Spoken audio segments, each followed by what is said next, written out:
مسلمانوں نے بڑا جوش کے ساتھ اس کا استقبال کیا اور ایسا لگا کہ 2 دن تک اسکاٹ لینڈ نہیں ہے بلکہ وہ دارالاسلام ہے.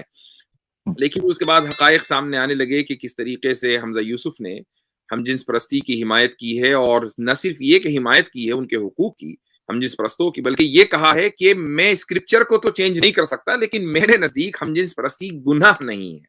تو گویا کہ ہم جنس پرستی کو حلال قرار دیا ہے، اور قرآن کریم کا یہ واضح اعلان ہے، شریعت کا واضح اعلان ہے کہ جس چیز کی حرمت طے ہو گئی ہو امت میں نصوص کے ذریعے، اس کو حلال کرنا، اس کو حلال قرار دینا، یہ کفر ہے. جو اس طرح کے گناہ کو حلال قرار دے، اس کے کفر میں کوئی شک نہیں ہے.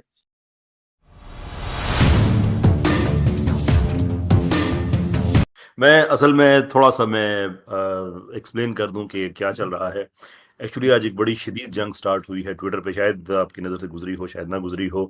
پاکستان میں جو ہم جنس پرستی پھیلانے والا گروہ ہے، جن کے ذریعے آ رہی ہے، ان کے بڑے پرومیننٹ ایک فگر ہیں شہزادی رائے، ان سے تو ان کے دیکھا دیکھی پھر وہ اور بھی جو ان کے پرومیننٹ فگرز ہیں وہ بھی بیچ میں چھلانگ لگا کے آگے. اور میں پچھلے کوئی 3-4 گھنٹے سے مسلسل ایک ترازو کے میں ایکسپیرینس کر رہا ہوں، جس کے ایک پلڑے میں بہت سی حوصلہ افزائی اور دعائیں ہیں، اور دوسرے میں گالیاں ہیں.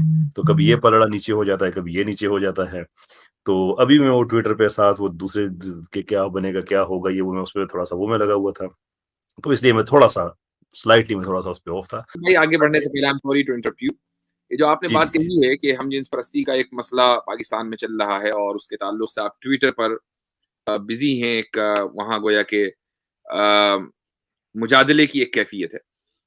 یہ چیز اصل میں آئی ڈونٹ نو کہ یہ حمزہ یوسف کے جو فرسٹ منسٹر بننے کے بعد یہ چیز شروع ہوئی ہے، یہ اس کا اس سے لنک ہے یا نہیں. اس وقت یہ انٹرنیشنل لیول کے اوپر، مسلم کمیونٹی میں انٹرنیشنل لیول کے اوپر یہ مسئلہ چل رہا ہے. اور بہت سے لوگ جو واقف نہیں ہوں گے میں ان کو بتا دوں کہ اسکاٹ لینڈ میں حمزہ یوسف نامی ایک شخص فرسٹ منسٹر بنا ہے. فرسٹ منسٹر کی پوزیشن تقریباً پرائم منسٹر کے برابر ہوتی ہے. تو یہ ایک بہت بڑا یعنی اچیومنٹ ہے کسی بھی شخص کے لیے جو وہاں تک پہنچے. تو چونکہ یہ شخص اس نے اپنی فوٹو ڈالی نماز پڑھتے ہوئے، یہ کلیم کرتا ہے کہ مسلمان ہے وغیرہ وغیرہ، تو مسلمانوں نے بڑا جوش کے ساتھ اس کا استقبال کیا اور ایسا لگا کہ 2 دن تک اسکاٹ لینڈ نہیں ہے بلکہ وہ دارالاسلام ہے، وہاں خلیفہ کا انتخاب ہوا ہے، کچھ ایسا ہی لگا. لیکن اس کے بعد حقائق سامنے آنے لگے کہ کس طریقے سے حمزہ یوسف نے ہم جنس پرستی کی حمایت کی ہے، اور نہ صرف یہ کہ حمایت کی ہے ان کے حقوق کی، ہم جنس پرستوں کی، بلکہ یہ کہا ہے کہ میں اسکرپچر کو تو چینج نہیں کر سکتا لیکن میرے نزدیک ہم جنس پرستی گناہ نہیں ہے. تو گویا کہ ہم جنس پرستی کو حلال قرار دیا ہے، اور قرآن کریم کا یہ واضح اعلان ہے، شریعت کا واضح اعلان ہے کہ جس چیز کی حرمت طے ہو گئی ہو امت میں نصوص کے ذریعے، اس کو حلال کرنا، اس کو حلال قرار دینا، یہ کفر ہے. امام غزالی رحمۃ اللہ علیہ نے اپنی کتاب میں فیصل التفریقہ، اس کے اندر، اور اسی طریقے سے ایک کتاب علامہ نشاء الکشمیری کی ہے اغفار الملحدین، اس کے اندر انہوں نے بہت ساری نصوص مختلف علماء کی ذکر کی ہیں، جس سے یہ بات واضح ہوتی ہے کہ ایسا شخص کہ جو اس طرح کے گناہ کو حلال قرار دے، اس کے کفر میں کوئی شک نہیں ہے. تو ہم نے اس کی تفسیر کی ہے، اور جب تک کہ وہ توبہ نہ کر لے اس چیز سے. تو محض اس لیے کہ کسی شخص کا نام مسلمان ہے اور وہ کی ہائی پوزیشن پر پہنچ گیا، اس کا مطلب یہ نہیں ہوتا کہ اس کے سارے گناہ معاف. اور میں سمجھتا ہوں کہ انٹرنیشنل لیول کے اوپر محمد حجاب نے، اور اسی طریقے سے ڈینیل حقیقت جو نے، اور اس ناچیز کا بھی نام ہے، تو ان سبھی لوگوں نے ایک متفقہ موقف اختیار کیا ہے، اور یہ ڈیبیٹ پھر مسلم ممالک تک پہنچ گئی، اور غالباً اسی کا ایکسٹینشن ہے کہ جو پاکستان میں یہ بات ہو رہی ہے اور ہم جنس پرستی کے مسئلے کو اچھالا جا رہا ہے. یہ بات ایک کامن ہے، وہ یہ کہ چاہے وہ انگلینڈ کے ہم جنس پرست ہوں، امریکہ کے ہوں کہ پاکستان کے ہوں، کہ ان لوگوں کے پاس صرف اور صرف ایک زبان آتی ہے، اور وہ زبان ہے گالی کی. تو جس طریقے سے قیصر بھائی کو گالیاں مل رہی ہیں، ویسے ہی ان تمام لوگوں کو گالیاں مل رہی ہیں جو ہم جنس پرستی کے خلاف وقتاً فوقتاً لکھتے رہتے ہیں. جی سوری اباؤٹ دیٹ قیصر بھائی. زبردست، نہیں بڑا امپورٹنٹ تھا جی قیصر بھائی.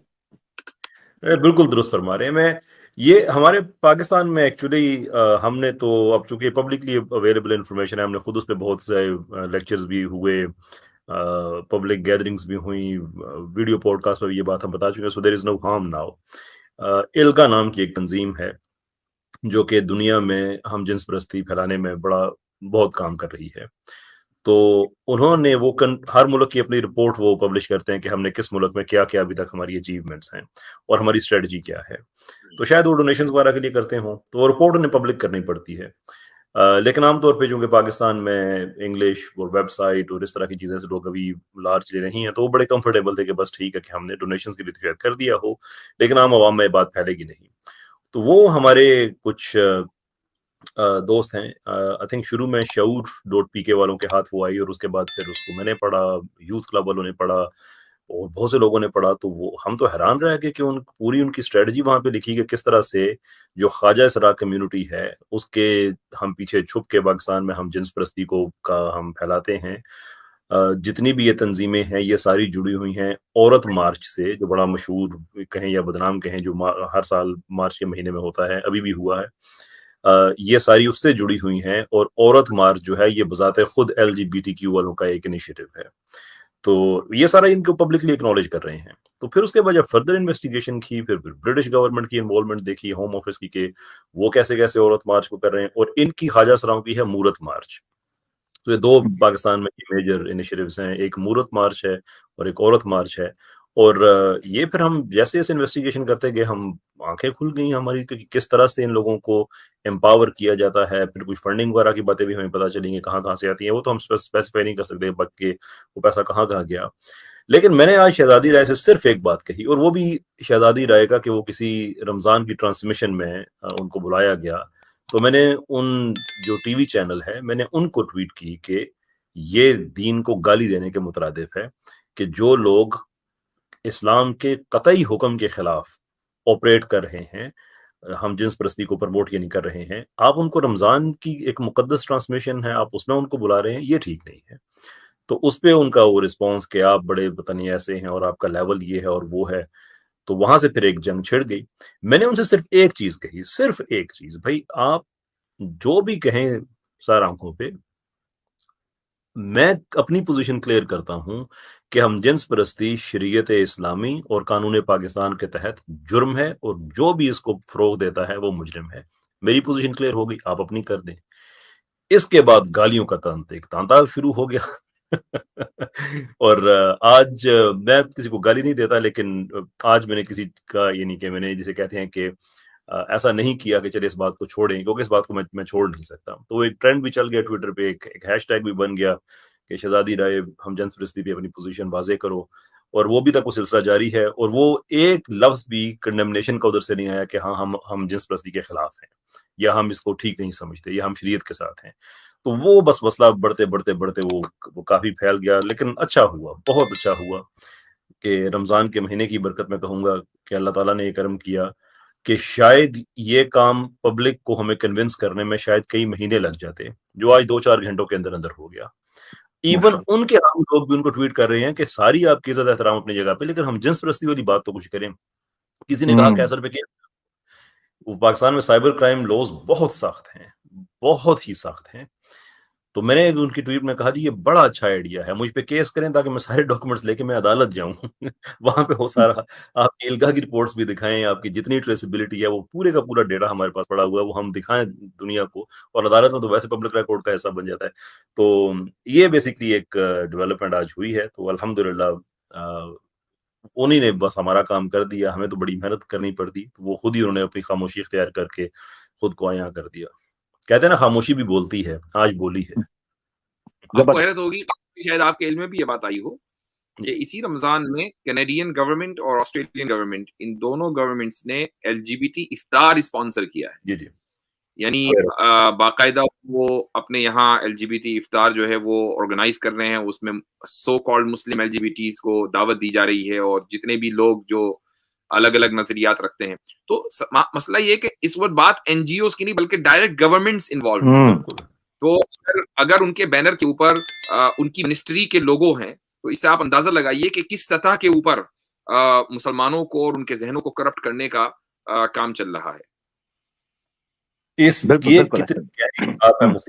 کا اندازہ آپ یہاں سے لگائیں کہ امریکہ سے $200 ملین کی فنڈنگ ابھی پاکستان کو یہ وہ دے رہے ہیں, گورنمنٹ دے رہی ہے. ہم جنس پرستی کو فروغ دینے کے لیے. اچھا وہاں پہ چونکہ ڈاکومنٹیشن ہوتی ہے ہر چیز کی, اس لیے آپ ایک ٹریل ڈاکومنٹری ٹریل بنتا ہے, آپ اس کو فالو کرتے ہیں اینڈ آپ کو پتا چل جاتا ہے کہ فنڈنگ کہاں سے, یعنی کہ آپ فیک نیوز اور ریئل نیوز میں آپ فرق کر سکتے ہیں. تو اس کی جب ڈاکومنٹ ٹریل فالو کیا گیا تو پتا چلا کہ ہاں واقعی ایسا ہو رہا ہے. میں نے یہ بات پاکستان میں, اب میں اس ٹی وی کا نام نہیں لوں گا, ٹی وی چینل کا فرنٹ لائن چینل ہے, ریکارڈڈ پروگرام تھا جہاں پہ یہ بات میں نے بتائی کہ امریکہ سے $200 ملین کی فنڈنگ آئی ہوئی ہے اور وہ پاکستان میں اب آگے ڈرامے بنیں گے, پاکستان میں ایسی فلمیں بنیں گی, شوز ہوں گے جہاں سے اس چیز کو نارملائز کیا جا سکے. جب وہ پروگرام آن ایئر آیا تو اس میں سے امریکہ کا نام ایڈیٹڈ تھا.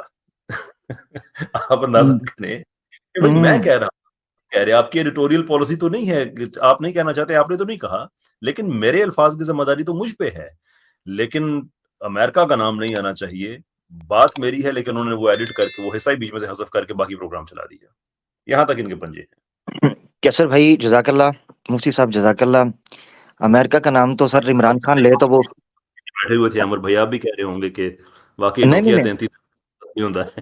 نہیں نہیں نہیں, ایسی کوئی بات نہیں. بڑا امپورٹنٹ ایشو تھا جس کی طرف حضرت نے خاص طور پر اور آپ نے توجہ دلائی حمزہ یوسف کے حوالے سے. یہ بہت امپورٹنٹ تھا کیونکہ کمیونٹی بڑی تعداد میں, مسلم کمیونٹی جو ہے وہ جب بھی کوئی مسلمان لیڈر بنتا ہے تو بالکل جس طرح مفتی صاحب نے کہا کہ خلیفہ کی سی ایک وائبز وہاں سے کریٹ ہونا شروع ہو جاتی ہیں. کسی ویسٹ کے اندر کوئی منسٹر کوئی ممبر بن جاتا ہے تو وہ اس طرح کی چیزیں لے لیتے ہیں, جبکہ حقیقت جو ہے اس کو سامنے لانا علماء کا کام ہے. اور حقیقت یہی ہے کہ جب تک ابن قیم الجوزیہ نے اعلام الموقعین کے اندر یہ پہلی جلد میں لکھا ہے کہ قوموں کے تباہ ہونے میں 2 بڑے کردار قوم جو کیٹیگریز ہیں ڈپارٹمنٹ قوم کردار ادا کرتے ہیں, نمبر 1 ملوک, نمبر 2 العلماء. ابن قیم الجوزیہ نے تجربہ اور استقراء کے بعد اس نتیجے پر پہنچے کہ جب تک یہ 2 چیزیں, اور اس پر بھی جب انہوں نے ڈیٹیل انالیسس کیا تو کہا علماء جب تک اپنی ذمہ داری ادا کرتے ہیں ملوک کو لگامیں پڑی رہتی ہیں. ملوک جو ہیں وہ کھل کر آتے ہی میدان میں تب ہیں جب علماء دم توڑ دیتے ہیں اور اپنا کردار چھوڑ دیتے ہیں. تو العلماء والملوک, تو اس لیے بڑا ضروری تھا اس پوائنٹ کا سامنے آنا. اللہ جزائے خیر دے.